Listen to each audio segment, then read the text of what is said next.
જય સ્વામિનારાયણ. પરમ શ્રદ્ધેય શ્રી કેસરા પરમેશ્વરા સાર્ધ દ્વિશતાબ્દી મહોત્સવ રવાપર મુકામે ઉજવાઈ રહ્યો છે. અખિલ ભારતીય કચ્છ કડવા પાટીદાર સત્સંગ સમાજ દ્વારા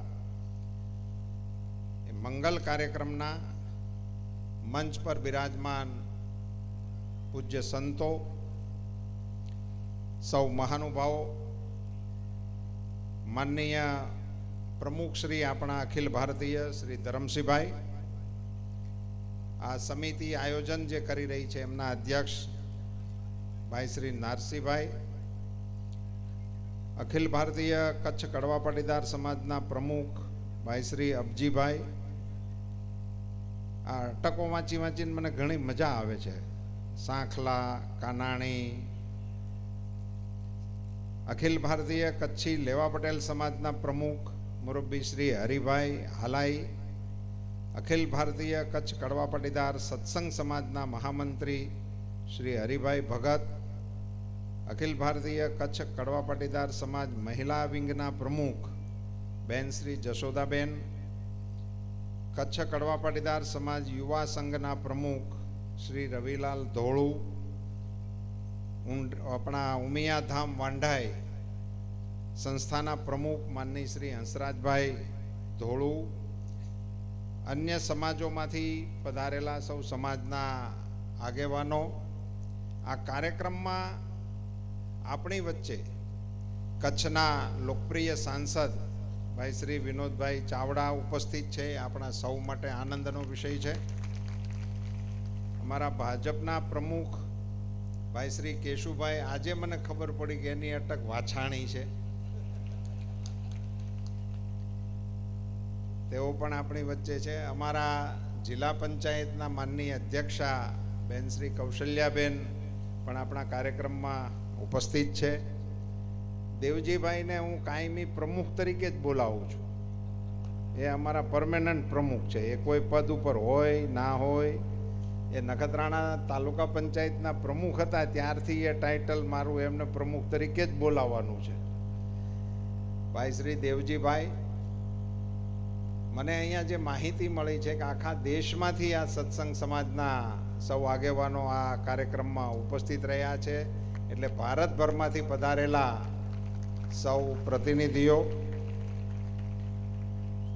સૌ પહેલાં તો હું કચ્છના આપણા રવાપર ગામના આગેવાનો અને ભાઈ અમારે હસમુખભાઈ, એમણે એટલો બધો મને આગ્રહ કર્યો હતો કે ગમે તેવા કાર્યક્રમો રદ કરીને તમારે અહીંયા આવવું, એ એમનો મારા તરફનો પ્રેમ હતો. પણ કોઈ સંતોની કૃપા કે એને કારણે હું આ કાર્યક્રમમાં આવી શક્યો, એ માટે એમનો સૌનો આભાર માનું છું. એમને ઘણા એવું કહેતા હશે કે તમે ભારત સરકારના મંત્રીને આપણા કાર્યક્રમમાં લઈ આવ્યા, એટલે એ હસમુખભાઈની પીઠ થપથપાવવા માટે એને માટેનો કાર્યક્રમ છે. પણ એણે મને આટલા બધા જ્ઞાતિ ગંગાના દર્શન કરાવ્યા, એ માટે હું એનો આભારી છું.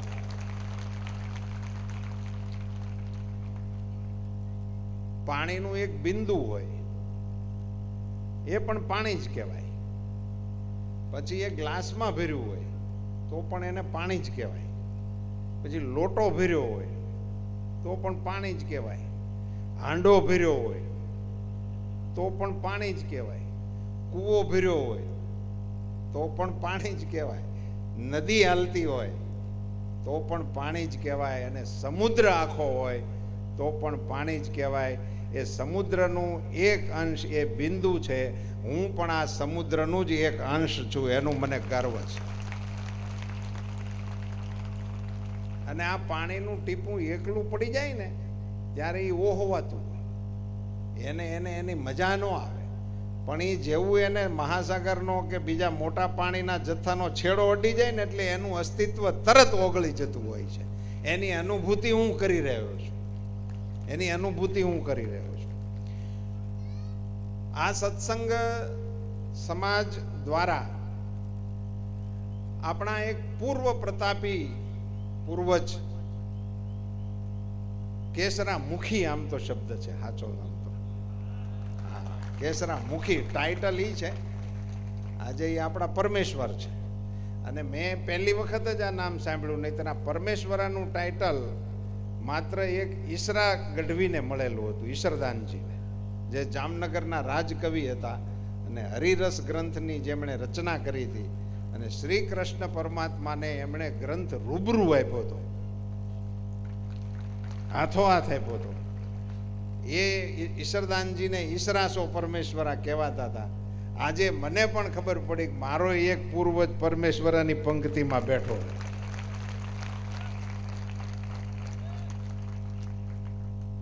અને એ સાર્થક એટલા માટે છે, બે બાબતના મારે અહીંયા પૂજ્ય સંતો બેઠા છે એટલે એની હાજરીમાં બે વાત મારે કરવી છે.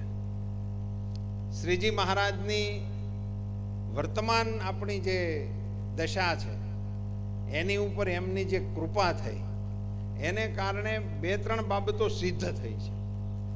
એક તો આપણે વિશ્વમાં વગોવાણા હતા એ આપણા ધર્મસ્થાનોને કારણે.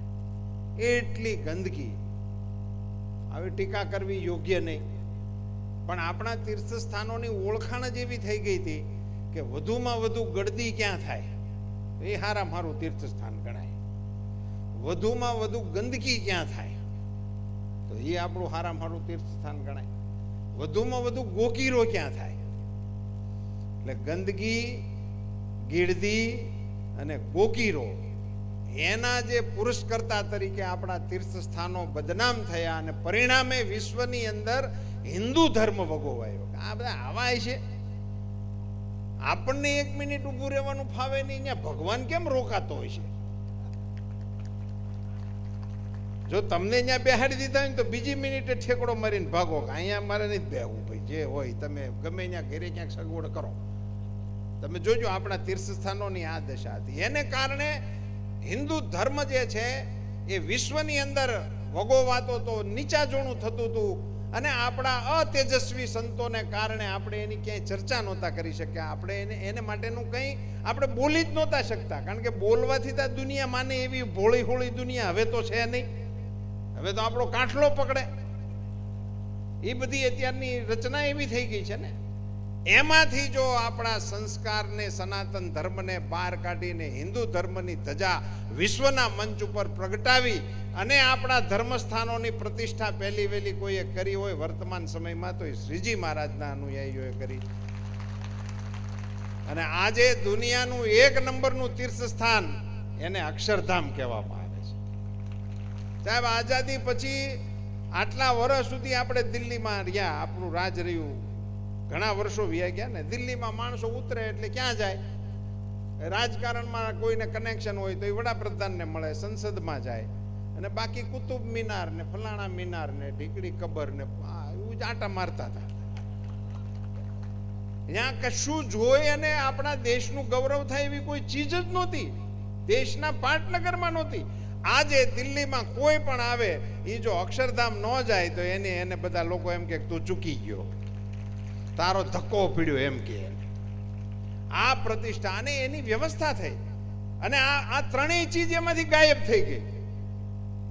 ગર્દી નીકળી ગઈ, ગંદકી નીકળી ગઈ, ગોકીરો નીકળી ગયો, અને અંદર બેસીને તમે ધ્યાન કરી શકો એવા પવિત્ર ધામોનું નિર્માણ એ શ્રીજી મહારાજની અને એમના અનુયાયી તરીકે જે સંતોએ કામ કર્યું છે દુનિયાની અંદર, આ આપણા માટે ગૌરવનો ગરિમાનો વિષય છે.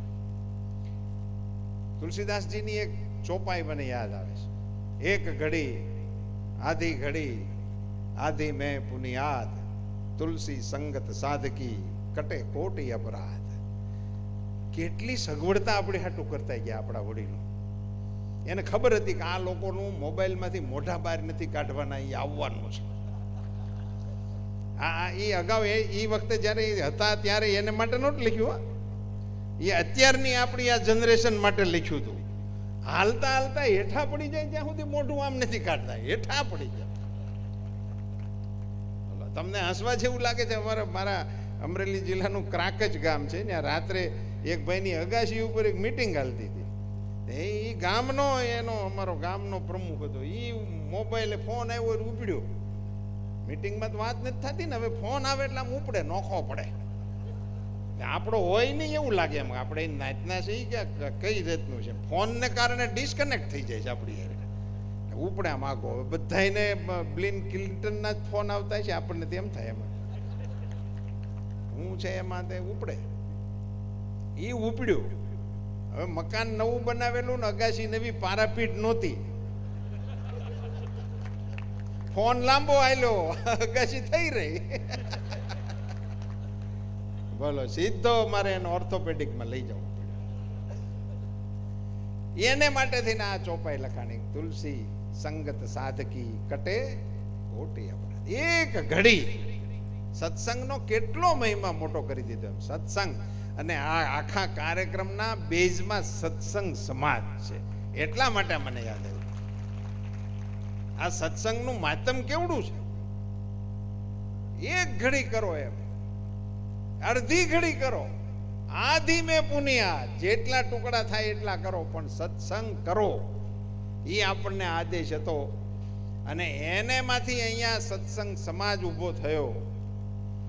અત્યારે વિશ્વ લેવલનું ને આવડું મોટું ગરિમાશાળી વટવૃક્ષ બની ગયું છે, પણ એમાં પહેલો પગ જેણે માંડ્યો છે ને એને તપ કહેવાય. એ કેસરામુખીનું તપ હતું. તે દિવસે સમાજના સંક્રમણમાંથી, રૂઢિઓમાંથી, રિવાજોમાંથી, અંધશ્રદ્ધામાંથી, જેમાંથી ગણો એમાંથી આખો સમાજ જ્યારે કોઈ એક દિશામાં ઉપડી ગયો હોય ને, પછી એની સામે બોલવું એ લોઢાના સીણ્યા સાવવા હેલા પડે. એની સામે બોલાય નહીં. હમણાં અમને અનુભવ કરાવ્યો. આખો સમાજ એક લઠ્ઠો થઈ જાય એનું શું કરો તમે? કાંઈ થાય જ નહીં. એની સામે જ્યારે એ રૂઢિઓને તોડવા માટેનો એમણે નિર્ણય કર્યો હશે અને એ નિર્ણય લેવડાવવા માટે જે સંતોના આશીર્વાદ મળ્યા છે, એ શ્રીજી સંપ્રદાયના સંતોનું એક પરાક્રમ ગણાશે. એમના થકી એમને એ રસ્તો મળ્યો. કારણ કે કોઈ પરાક્રમ કરવું હોય ને તો એમાં ગુરુનું પીઠબળ અનિવાર્ય હોય છે. એકલા થઈ જ નથી શકતું, કારણ ગમે તે હોય. ધ્રુવ 10 વર્ષનો છોકરો હોય, એને બ્રહ્માંડ ભગવાનને એની નિયારે વાત કરવાનું ને એવું પાલવે અને કરી શકે, પણ એને ગુરુ મળ્યા, નારદનો ટેકો મળ્યો, એક પગે ઊભો રહી ગયો, હટ્યો જ નહીં. કારણ શું? ગુરુનો પ્રતાપ હતો, ગુરુ ઉપરની એની નિષ્ઠા હતી. સબરીએ આટલા વર્ષ તપ કર્યું, ભગવાન આવ્યા એમને ત્યાં. ત્યારે એને જે જવાબ આપ્યો છે એને એક સવાલનો એ વિચારવા જેવો છે સમાજે, કે તને રાજીપો હેનો થયો એમ. તો આમ સ્વાભાવિક રીતે તે રાજીપો થાય ને, ભગવાન મળ્યા, ભગવાનના દર્શન થયા, મારા હાથે મારા એઠા બોર ખાધા, એનીથી બીજો જલસો શું હોય? એ સબરીજીએ નથી કહ્યું. સબરીજીએ એમ કહ્યું કે મને ખૂબ ખુશી એ વાતની થઈ છે કે મારા ગુરુ હાચા પીડ્યા. એના ગુરુએ કીધું તું તારે કાંઈ કરવાની જરૂર નથી, તું અહીં બેઠી બેઠી રામ રામ કર, ઈ તારી પાસે આવશે. એ ભરોસો એના ગુરુએ આપ્યો હતો. એટલે રામ ભગવાન એના આશ્રમે આવ્યા અને 14 બ્રહ્માંડના નાથે એને દર્શન આપ્યા, એની હાથે એના હાથના બોર ખાધા. એનો એને રાજીપો નહોતો, એને રાજીપો એનો હતો કે મારા ગુરુ હાચા પીડ્યા, એનો મને આનંદ છે. આ ગુરુ મહિમા છે, આ સત્સંગ મહિમા છે. અને એ વખતના સંતોના કારણે કેસરામુખી ઉપર જે કૃપા ઉતરી, એટલે એ રસ્તો ફંટાઈને હાલવામાં સક્ષમ થયા. અને એને પરિણામે આજે આવડું મોટું વટવૃક્ષ બન્યું. અને એને કારણે સમાજ ખોટી દિશામાં જતો વાળવા માટેની પ્રેરણા ત્યાંથી મળી, મોટો ફાંટો બનાવી દીધો. એટલે આવું જૂજ થતું હોય છે, જૂજ બનતું હોય છે. અને છતાં એમની નિષ્ઠા કેવી! મેં એમના પુસ્તક જોયું, એ પુસ્તકમાં પાછળ એમની 4 નિષ્ઠાઓ લખેલી છે. કે નાત કે એમ જ કરવું, બોલો, ભગવાન કેમ કરજો એવું કીધું જ નથી. એ કેટલો માણસ સમાજ માટેની કેટલી એના મનમાં બળતરા છે. એ માણસે એવી માગણી કરી છે કે હું ફરીથી આ સમાજમાં જન્મું. બોલો એ તો સાહિત્યકાર હશે નહીં. હું માનું છું કેસરામુખીએ કોઈ રચના નહીં કરી હોય એવું મારી પાસે કોઈ મારી માહિતીમાં નથી આવ્યું. એટલે પોતે કોઈ શાસ્ત્રકાર કે સાહિત્યકાર કે એ કક્ષાના નહીં હોય, શ્રદ્ધાળુ ભક્ત હશે, એ હશે એમનું ચરિત્ર. પણ એની આ માંગણી છે ને એ તો કેટલી બધી ઊંચી છે. હરિના જન તો મુક્તિને માગે, માગે જન્મ જન્મ અવતારા. વૈકુંઠમાં નથી જવું એમ આપણે તો ગાય વગાડીને ગાતા હતા ને, મારું વનરા વન છે રૂડું, વૈકુંઠ નહીં રે આવું. અને ત્યાં આવીને હું શું કરું? ત્યાં તો આ કોઈ હોય નહીં અમારી અરે રાસ લેવા વાળા, ત્યાં કથા વાર્તા ન હોય, ત્યાં સત્સંગ ન હોય, ત્યાં સેવા ન હોય, માટે ત્યાં નથી આવવું. મારે તો અહીંયા આવવું છે. હરિના જન તો મુક્તિ ન માગે, નરસૈયો આપણો માગે જન્મ જન્મ અવતારા, નિત હરિભજન નિત કરતન ઓછવ. એની માગણી. તો આ કેસરામુખીને નરસિંહ મહેતા જેવડો જ આપણે તો સાહિત્યકાર ગણવો જોઈએ ને. એને 250 વર્ષ પહેલા એમ કીધું તું મારે મોક્ષ નથી જોઈતો, મારે તો આમાં જન્મવું છે. અને મિત્રો હું તો અત્યારે એમને સ્મરણ કરીને એવું વિચારું છું કે એના મનમાં શું હશે કે આ આપણો સમાજ આવી રીતે જીવે છે, આવા ફાંટામાં જીવે છે, આવા દૂષણોથી જીવે છે. અને હું આ અત્યારે કરી રહ્યો છું એમાંથી તો થોડોક સમાજ છૂટો પડશે. હજી આવડા મોટા સમાજને આપણે કેવી રીતે સુધારી શકશું? એટલા માટે ફરીથી ઇનાઈ જ સમાજમાં મારો જન્મ થાય એવું ભગવાન પાસે માંગે છે. આવી ઉત્તમ કોટીના મહાપુરુષો જે થતા હોય છે મિત્રો, એને કારણે જ ઇતિહાસ રચાતો હોય છે, એને કારણે જ સમાજના બંધારણો થતા હોય છે, અને એને કારણે જ સંસ્કૃતિના પાયા નંખાતા હોય છે. આ એમનેમ નથી થતું, નથી મફતમાં મળતા, એના મૂલ ચૂકવવા પડતા. સંતોને એના સંતપણા એ નથી મફતમાં મળતા. એ બધું ઘણું સહન કરતા હોય છે, ઘણું બધું એમને સામે પૂરે હાલવું પડતું હોય છે. અટાણે હાલવું પડે તો આપણને અઘરું લાગે છે. આઝાદીમાં અત્યારે આપણે આઝાદ છીએ, આપણી સરકારો છે, આપણું તંત્ર છે, આપણે ભણેલા ગણેલા છીએ, આપણે પૈસાવાળા છીએ. બોલો, તમારા સમાજના કરેલા કાર્યોની યાદી મેં જોઈ તો વિમાન પ્રવાસ, બોલો, ગલઢિયાઓને ઉપાડ્યા વિમાનમાં. આમે એને વિમાનની રાહ જ હોય. શું વાત છે એમ. એટલે કેટલી આમ એક લાગણી હોય છે ને, આપણને એમ થાય કે ભાઈ આ લોકો રહી ગયા તો એને આમાં એક ઝપટ કરાવવી જોઈએ. એટલે આવું જેણે જેણે વિચાર્યું એ બધાને હું અભિનંદન આપું છું. તમારી જે આયોજન સમિતિ હોય એને અભિનંદન. આવા વિચાર આવવા જોઈએ ને એમ. આ હાહુઓ જે છે ને, મોટી મોટી સંખ્યામાં બહેનો ઉપસ્થિત છે, એ વહુઓ માટે ખીજાય છે. એટલે એને કઈ વહુઓ દવલી છે એટલે ખીજાય છે એવું નથી, એને ગમતા નથી એટલે ખીજાય છે એવું નથી. એને ખાલી એટલી જ વાતનો ગુસ્સો છે કે અમે બધા ઢહડા કર્યા ને તમે હિના જલસા કરો. આટલું ખાલી રજૂઆત જ છે. હા, અમારે 4 વાગ્યા ઉઠવું પડતું, હાથે દળણા દળવા પડતા, હાથે પાણી સીંચવા પડતા, હાથે ઢોરા ધોવા પડતા. આ બધું અમે કરતા હતા. તમે આ બધું એમને આખો દી ખાલી શોપિંગ જ કર્યા રાખો છો. મુખ્ય ઉદ્યોગ શું એમાં હવે લખવાનું આવવાનું છે શોપિંગ, એમ બીજું કોઈ કામ જ નહીં કરતા. અને અમુક લોકોને તો એ ઉપડ્યું છે કે પછી હવે ડોક્ટરો એને સલાહ આપે કે ફેટ ઘટાડો ને કેલરી ઘટાડો ને, એટલે હાલવા નીકળે એમ. જુદી જુદી જાતના ફેન્સી ડ્રેસો પહેરીને મોર્નિંગ વોક કરે ને જોગિંગ કરે ને. ઘરનું કામ કરો ને જોગિંગ ને વોગિંગ ને કરવા કરતા. હા, એ કરવું જ નથી લો, એ કરવું જ નથી. જોગિંગ કરવું છે એમ. ટાંટિયા અમથા રોડ ઉપર ઘહવા છે. ડ્રોઈંગ રૂમ છે એને પોતું મારો ને એ કરે હંધુ બધા આસન થઈ જાય. નથી કરવું. આપણે એની સલાહ આપવા માટે હું આવ્યો નથી. અને મારું આવું કાલ તમે બધા ભૂલી જજો, યાદે ન રાખતા કે આ ફરી વખત નોતરું જ નહીં આપે.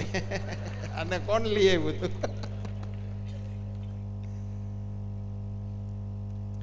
પણ એ પ્રવાહોને બદલાવીને, સમાજથી હટીને, કુરૂઢીઓમાંથી આગળ ચાલવા માટેનું નેતૃત્વ એ વખતે કેસરામુખીએ 250 વર્ષ પહેલા લીધું, એના ડીએનએ ના વારસદાર તમે છો, એનું તમારામાં ધ્યાન હોવું જોઈએ. આપણે જો આપણા ઇતિહાસને ભૂલી જાય તો એવું એક સમાજશાસ્ત્રીઓનું કથન છે કે જે સમાજ એના ઇતિહાસને ભૂલી જાય છે એ સમાજનો નાશ થાય છે. એને ખ્યાલ હોવો જોઈએ કે આપણો ઇતિહાસ શું છે.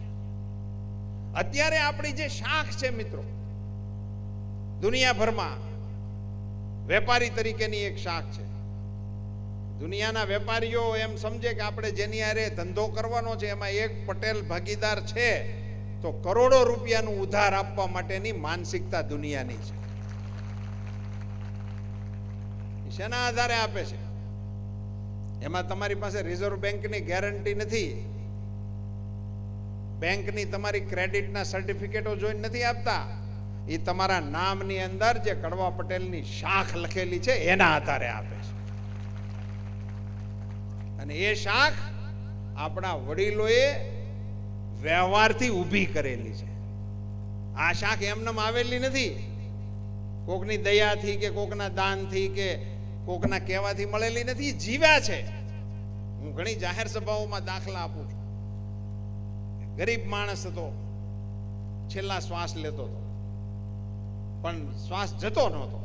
એટલે આપણે ગામડાઓમાં એવી પ્રથા છે ને કે દાદાને પછી ભેગા થઈને છોકરાઓ પૂછે કે બાપા હવે બહુ દુઃખી થાવ છો, કાંઈ ઈચ્છા હોય તો કયો, અમે કરશું, પણ તમારા દેહને મુક્ત કરો. આવું વડીલો હોય એને કહેવાય. તો એવું એને પૂછ્યું દાદાને ભેગા કરીને, બધા છોકરાવે ને બે ત્રણ ગામના વડીલોએ. ત્યારે એ વડીલે ટેકો લઈને શ્વાસ ભેગો કરીને એક લીટી બોલ્યા કે ફલાણા શેઠના 500 રૂપિયા મેં લીધેલા છે, દેવાના બાકી રહી ગયા છે, મારી સામે પાણી મૂકો કે અમે ચૂકવી દેશું તો હું મારો જીવ ગતે કરું.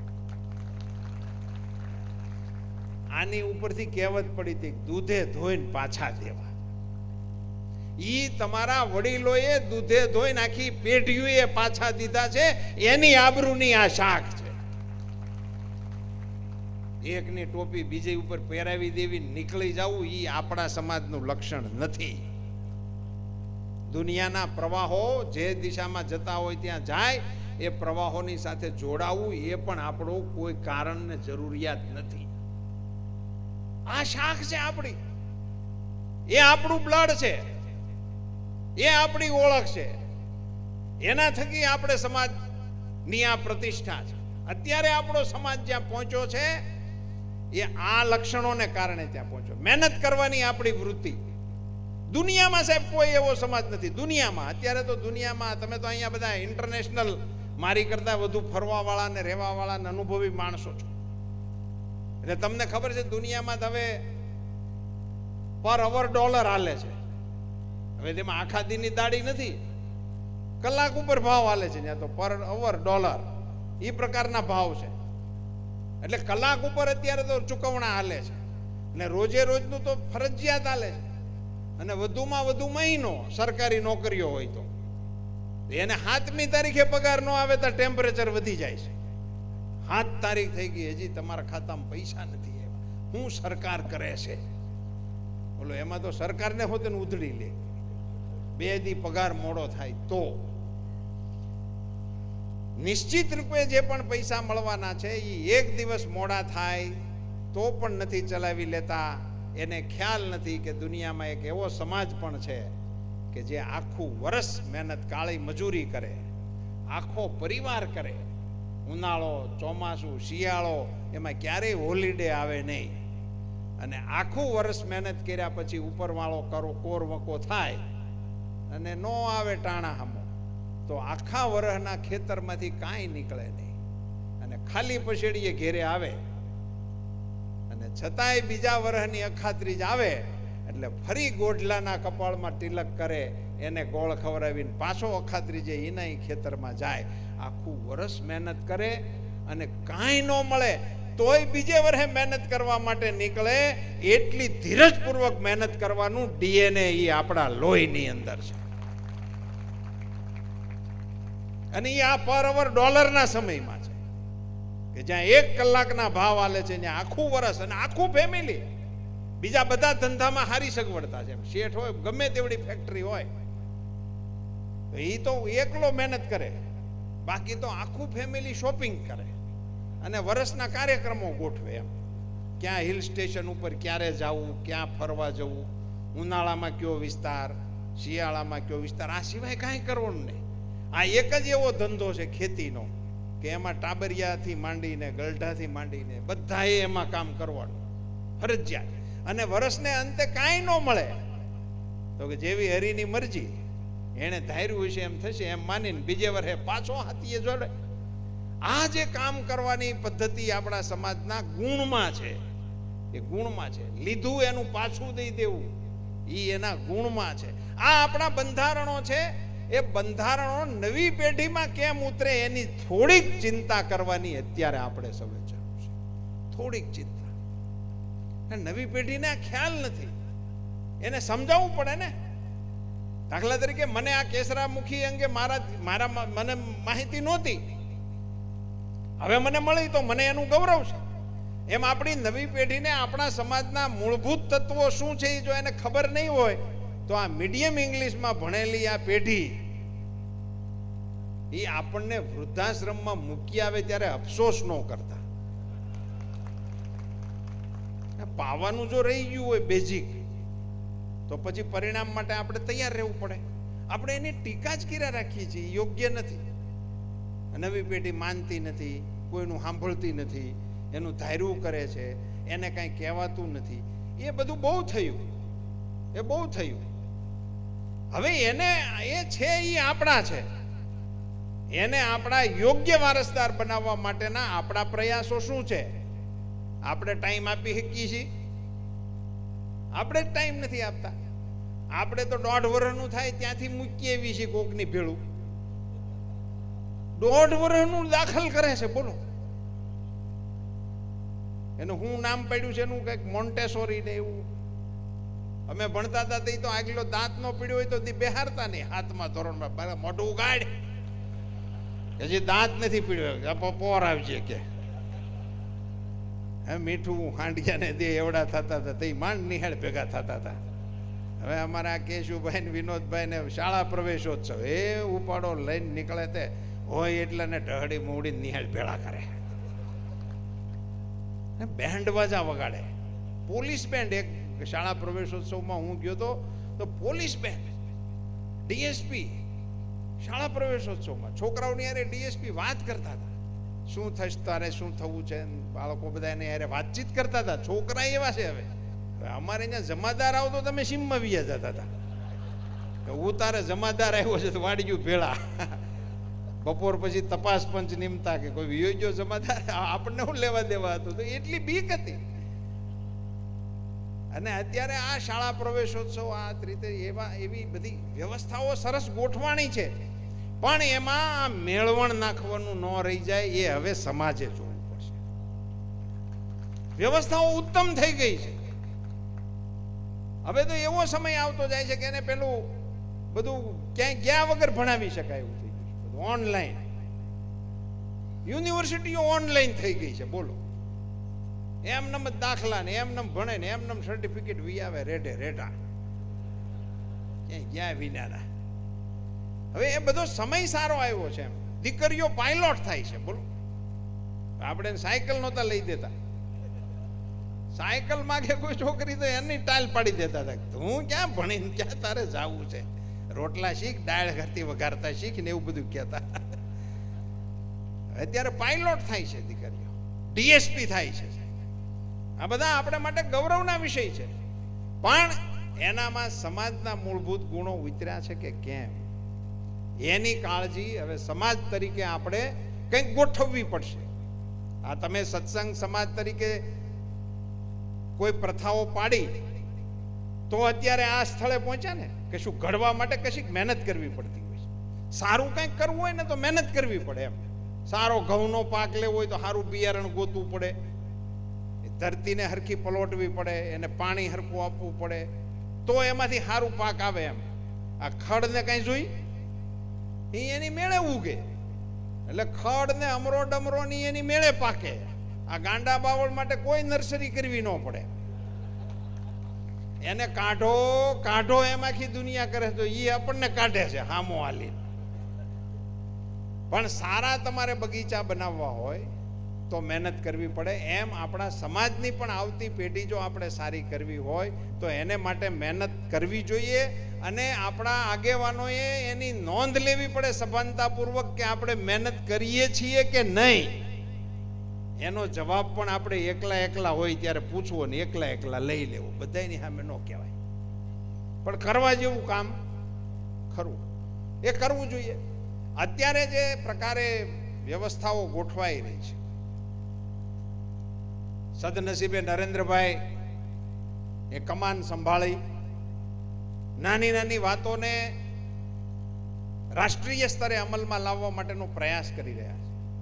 સાહેબ, આઝાદી પછી 70 વર્ષે દેશનો વડાપ્રધાન લાલ કિલ્લા ઉપરથી એમ બોલે કે તમારા ઘરમાં ટોયલેટ છે કે કેમ? સાહેબ, આપણે એક વખત નિરાતે ઉભા રહીને વિચારવા જેવી વાત છે. એને કોઈ અગવડ નથી, પણ તમારી જે અગવડતા છે એ એને ખૂંચે છે, એટલા માટે આવા શબ્દો ત્યાંથી બોલાય છે. 38 વર્ષ પહેલા તમારા સમાજે પ્રક્રિયા શરૂ કરી સમૂહ લગ્નની, સમાજને ભેગો કરવાના આશય સાથે. કંઈક એને કંઈક સાધન આપવું પડે ને. ભેગા થવાનું ખાલી કયો ભેગા થાવ ન થાય, અને સાધન વગરના ભેગા થાય તો શું કરે એ નક્કી નહીં. એટલે આપણા વડીલો બુદ્ધિપૂર્વક એને કોઈક ને કોઈક સાધન આપતા હતા કે આ સાધનથી ભેગા થાવ એમ. નહીતર તો યાદવા સ્થળીનું ઉત્તમ ઉદાહરણ છે જ ને. કૃષ્ણ જેવો મુખી એની પાસે હતો, કારણ વગરના ભેગા થયા તો વાંસ નાખવા વાળું ન રહ્યું. એટલે કારણ વગરનું ભેગું ન થવાય. લક્ષ્ય સાથે દીક્ષિત અને શિક્ષિત થઈને ભેગું થવું જોઈએ. મને કહેતા કેટલો આનંદ થાય છે. આ હસમુખભાઈ ભેગો હું આવ્યો અહીં આગલા ગામમાં એક કાર્યક્રમમાં ગયો હતો ત્યાંથી, ત્યારે એણે મને કહ્યું કે પહેલી વહેલી સમૂહ લગ્નની જે ટેલ નખાણી એમાં મુહૂર્તમાં હું પરણ્યો છું કે છે. એમના ઘરના એવા છે, ઊભા થાવ, 38 વર્ષ પહેલાનું આ જોડકું છે. ઉપર આવો બેન, આવો આવો. તેથી તમે નહોતા આવ્યા, અમે એ કાર્યક્રમમાં નહોતા તે દિવસે. કાંઈ નોતરું હસમુખભાઈ દીધું નહીં હોય. આ કેવી ઉત્તમ પ્રથાઓ પડી. આમાં તો ઘણા હશે, તો મારી તો માહિતીનો ભાવ, આમાં તો જે બેઠા છે એમાંથી ઘણા બધા. પણ એ આજે એવી પ્રથાઓ જે ચાલી, તો એવી પ્રથાઓના પરિણામે આજે એક સમાજમાં એક નવો ચીલો પડી ગયો. મને એણે કીધું મારે તમારા સમાજને ભારત સરકાર વતી અભિનંદન આપવા છે. એમણે એમ કહ્યું કે અત્યારે સત્સંગ સમાજમાં સમૂહ લગ્ન સિવાયના લગ્ન જ થતા નથી. ભાઈડાન માથે બાસકું કહેવાય, વટ કહેવાય સમાજનો. આવો બેન, આ બાજુ આવો, 2 જણા હારે ઉભા રહ્યો, નજીક આવો, નજીક. વાંધો નહીં, એમાં તમારે ઘેરે નાનું મોટું હોય તો પતાવી દઈશું આપણે. હું કહી દઈ હસમુખ નહીં, સીધો રે. કાર્યકર્તા અમારા સીધા છે. 38 વર્ષ પહેલાનું જોડકું છે. તમે એક પ્રથા પાડી હતી. ખૂબ ખૂબ અભિનંદન. વાહ, લ્યો. હવે એ જૂના આલ્બમમાં જોડી દેજો. એક ઉમદા પ્રથાઓ જે પડતી હોય છે, એ પ્રથાઓને પરિણામે આજે આખા સમાજમાંથી કોઈ લગ્નો નથી થતા. આવું એક બીજું ઉદાહરણ છે. એટલે મારે અહીંયા સમાજના કાર્યકર્તા તરીકે તમારા પણ ધ્યાનમાં આવે. આપણું ચંદ્રાલા છે, ગાંધીનગરથી ઉપરના ભાગે એક ચંદ્રાલા ગામ છે. ત્યાંનો એ 42 કે 84 એવો સમાજ છે. નારસીભાઈ હમણાં ગુજરી ગયા, એ એના પ્રમુખ વર્ષો સુધી રહ્યા. ત્યાં પણ કોઈના લગ્ન સમૂહ લગ્ન સિવાય નથી થતા, કોઈના લગ્ન સમૂહ. અને સમૂહ લગ્નના કાર્યક્રમમાં મંત્રીઓ, પ્રધાનો એને બધાને આમંત્રણ આપે ને. ગાંધીનગરથી નજીક છે એટલે ઘણા મંત્રીઓ અમે ત્યાં જતા પણ હોઈએ છીએ, પણ કોઈને મંચ ઉપર ચડવા નથી દેતા. બોલો, જાનૈયા માંડવીયાની જેમ હારો હાર ફરો. એ સમાજનો વટ કહેવાય. મને તો આવું ગમે. એ સમાજનો દબદબો કહેવાય કે ભાઈ અમારા સમાજના સમૂહ લગ્ન છે, એમાં આપણો ઉલ્લેખ કરે, મહેમાન આવ્યા છે, આ પ્રધાન આવ્યા છે, એનું સમાજ એનું સ્વાગત કરે છે, એને હાર તોરા કરે, પણ કોઈ મંચ નહીં, ભાષણ કરવા દે નહીં. મોટામાં મોટો એનો જમા પાસુ છે. એ સમાજનો ઋતબો કહેવાય, એને સમાજનો વટ કહેવાય. એ દિશામાં આપણો જુનાગઢ જિલ્લાના એક સમાજનું દ્રષ્ટાંત પણ દેવા જેવું છે. મોલા પટેલ જૂના અમારા સાંસદ હતા, એ ત્યાંના પ્રમુખ છે. એમણે ત્યાં એક નવી પ્રથા શરૂ કરી છે. એ દીકરીઓ જન્મે જુનાગઢ જિલ્લામાં આપણા સમાજમાં, એ તમામ દીકરીના એકાઉન્ટમાં 10,000 રૂપિયા સમાજ મૂકે છે. તમામ અહીંયા પણ 5,000 રૂપિયા આ સમાજ પણ મૂકે છે. એટલે આ સમાજને પણ અભિનંદન. અને આ સમાજ જુનાગઢ સમાજ કરતા લોટકો છે, એટલે રકમ અંગે ફરી વિચારણા કરે. દીકરીઓનું છે ને એટલે, નહીતર હું આવામાં બહુ બોલતો નથી. દીકરીઓને ખાનામાં જાય છે ને તો ઘી ઢોળાય તો ખીચડીમાં છે, એટલે એમાં વાંધો નથી. એ 10,000 રૂપિયા મૂકે છે. તમારે એમની સાથે વાટાઘાટ કરવા માટે વિચાર વિમર્શ નહીં કરવો જોઈએ કે એ 10,000 રૂપિયા પછી ઉપાડવા નથી દેતા. અને એ દીકરીના લગ્ન થાય એટલે 20-22 વર્ષ સુધી કોઈ બેંકમાં એના ફિક્સ ડિપોઝિટમાં રાખે છે, અને લગ્ન વખતે એના લાખ રૂપિયા થઈ જાય છે. એટલે કોઈ પણ દીકરી પણ એ લાખોપતિ જ હોય, એ લાખ રૂપિયાનું સર્ટિફિકેટ લઈને જ જાય છે. એટલે કેવા કેવા એક નાનો પણ વિચાર કેટલાયની જિંદગી બદલાવવા માટેનું કારણ બની જતું હોય છે. આ એક એનું ઉદાહરણ હતું. અહીં નખત્રાણા હું અગાઉ એક કોઈ કાર્યક્રમમાં આવ્યો હતો. કયા કાર્યક્રમમાં ગામનું નામ ભૂલી ગયો છું, દયા પર આવ્યો હતો ને. હા, ત્યાં પણ આ પ્રથા એ ભાઈ નખત્રાણા તાલુકા પૂરતી એમાં એ સમાજ કરે છે. એટલે આવી વાતો હું ગમે ને બીજે જઈને કરું છું, એટલા માટે કે સમાજમાં સારી વાતો જે થાય એને આપણે ફેલાવવી જોઈએ, અને આપણા નબળા મુદ્દા હોય એ આપણે હંતાડી રાખવા જોઈએ. એ આપણે બહુ જાહેરમાં ચર્ચા કરવાની જરૂર નથી.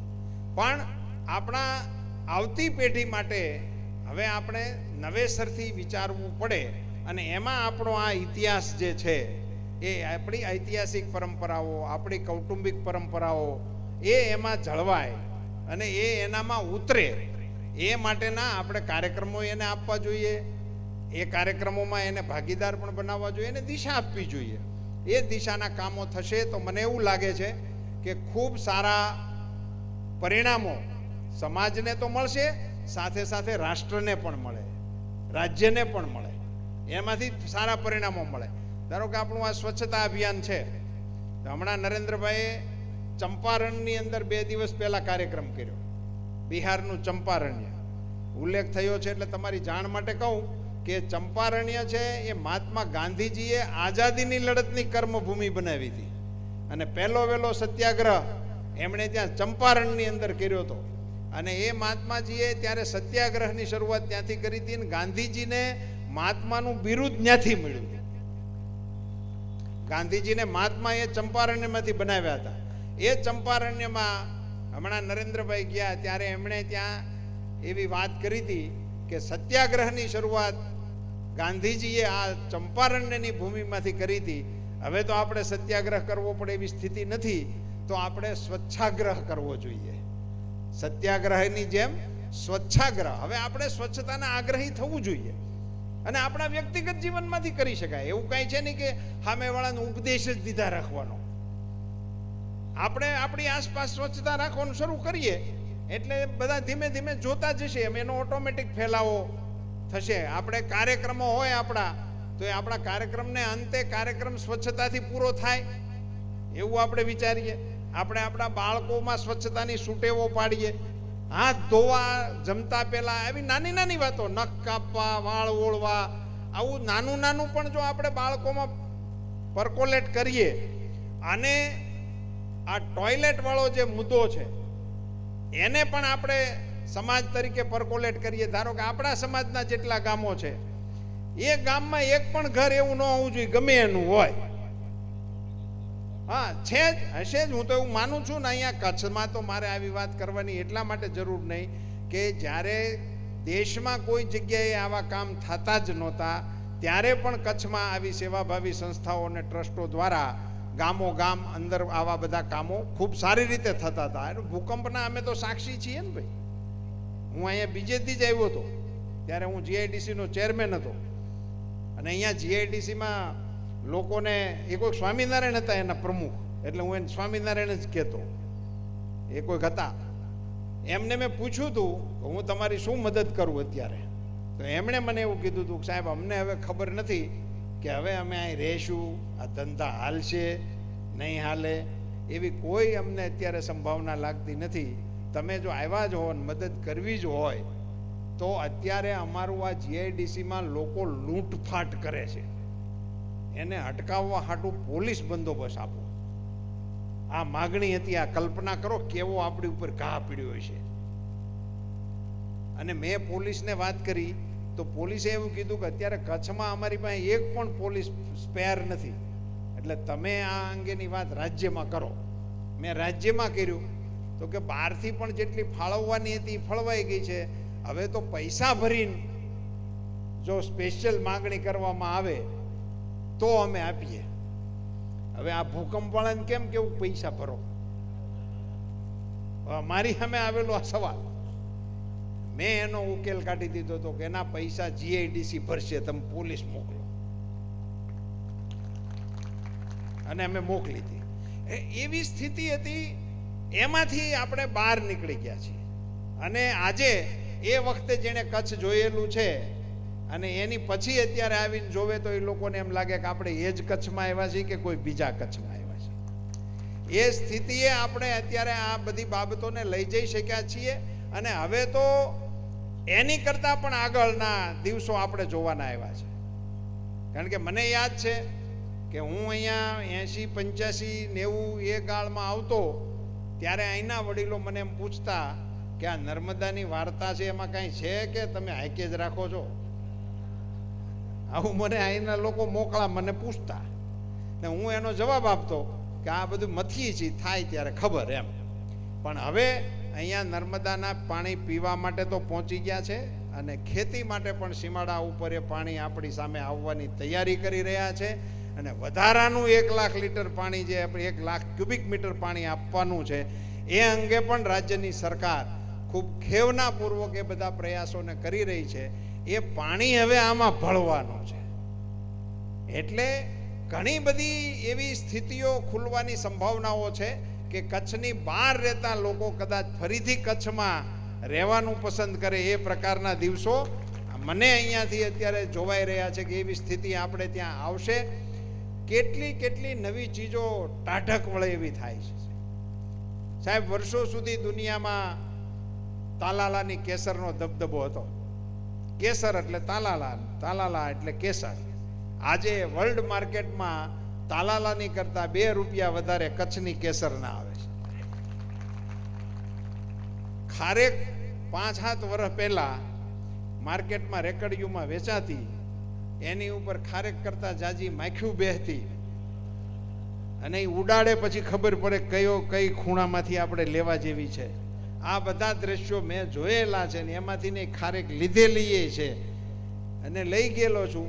અત્યારે ક્યાંય રેકડીમાં ખારેક આવતી જ નથી. બોલો, અમારે ત્યાં આવતી બંધ થઈ ગઈ. મેં આનું તપાસ પંચ નહીં મૂકા, ખારેક બંધ થઈ ગઈ શું થયું? ત્યારે જાણવા મળ્યું કે ખારેક બંધ નથી થઈ ગઈ, ખારેક તો વધુ પેદા મંડી છે થવા, પણ પેકિંગ કરીને એક્સપોર્ટ કરવાનું શરૂ થઈ ગયું છે. બોલો, પેકિંગમાં જ મળે છે, રોડ ઉપર મળતી જ નથી. આ બધા નવા ફેરફારો છે, નવી દિશાઓ તરફના આપણા. હું હમણાં ડાંગ જિલ્લામાં ગયો હતો તો કાર્યક્રમ પતાવીને ગાડીમાં બેસતો હતો તો 2 આદિવાસી કાર્યકર્તાઓ આવીને મને કાજુના પેકેટ આપ્યા. એટલે મેં એને ધીમેથી ગાડીની નજીક બોલાવીને ઠપકો આપ્યો. મેં કીધું, ભલા આદમી, હું તો સિંગ ચણાનો માણસ છું, આપણે તો ગાંઠિયા ડુંગળીના માણસ છીએ. મેં કીધું, આપણે આવું કાજુ બાજુનું ને એવું બધું મને કાંઈ ફાવે નહીં અને તમારે આવો ખોટો ખર્ચો કરવો નહીં.